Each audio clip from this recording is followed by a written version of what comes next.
Panda. I got broads in Atlanta, just to me in the family. Credit cards and the scammers, hitting the licks in the band. Legacies. Kapwa farmers, ngayon nagmamahalan na masyadong mga feeds, kaya naisip kong gumawa nitong video na ito para matutunan natin kung ano ang pwede pa nating itanim na katumbas na halos ng feeds at ipapakain natin sa ating mga alagang hayop. At ang mga PowerPoint at mga impormasyon na ating natutunan mula sa ating research na gusto rin nating i-share sa ating kapwa, mga farmers o mga magsasaka na naghahayupan. At ngayon, ganito po ang ating gagawin.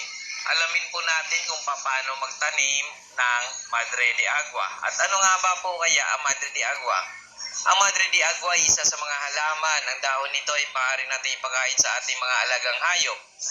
Ang Madre de Agua ay napakataas po ng kanyang protina at iba pang mga vitamina na meron dito. Makikita nyo po, yan po ay parang katumbas niya rin po halos lamang po, pero hindi po talaga eksaktong katumbas ha. Pwede na po itong magiging pamalit natin pansamantala doon sa napakamahal na mga feeds. So kaya kung ako sa inyo, maaari po natin itong subukan. Madali lamang po itong itanim sapagkat kukuha ka lamang po na sanga nito at iyong ilalagay sa paso o kahit saan man po. Pwede mo rin nga pong ilagay sa tubig muna ng ilang araw. At kung makikita nyo na po na may ugat, maaari nyo na po itong tanggalin at ilagay na po sa lupa kung saan nyo gustong itanim.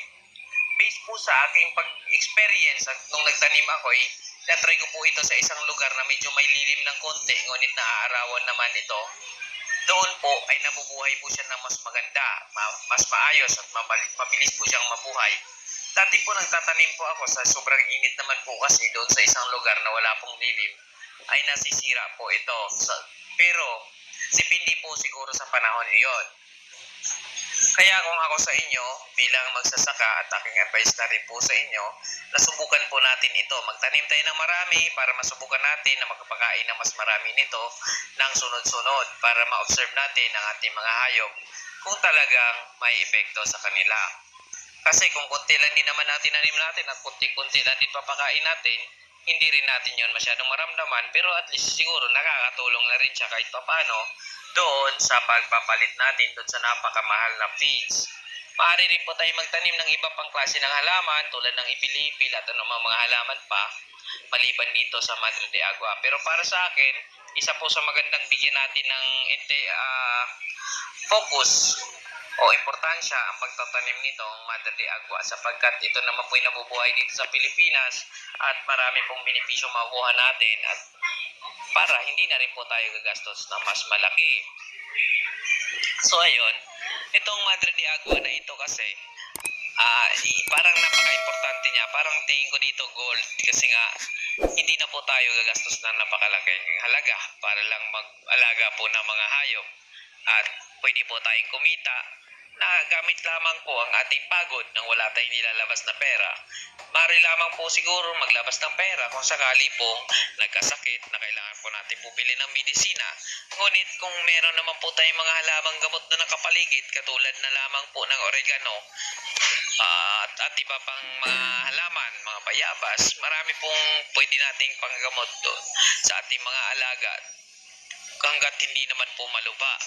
So siguro pwede po muna tayong subukan doon sa mga natural na medisina kung meron man pong sakit ang ating mga alaga bago po natin bilhan ng mga gamot kasi mas okay po yun na mga natural lang ipapakain natin para mananatili ang pagiging organic ng ating mga produkto.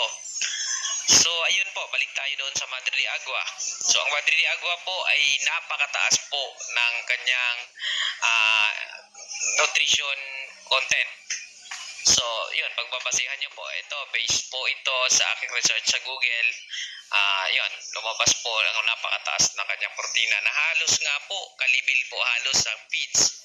Kaya, mas mainam na magtanim tayo ng marami nito. Pwede po ito sa iba't ibang hayop tulad ng kambing, kalabaw, baka, manok, pato, at iba pa nga yung rabbit. Maaari rin po silang ipakain sa rabbit. At kung ayaw pong kumain, pwede naman po natin din silang sanayin o subukan nating haluan ng mga pagkain na kinakain nila Pag tumagal po, masasanay na rin silang kumain nito at masasanay sila sa amoy nitong ating pananim. So yun.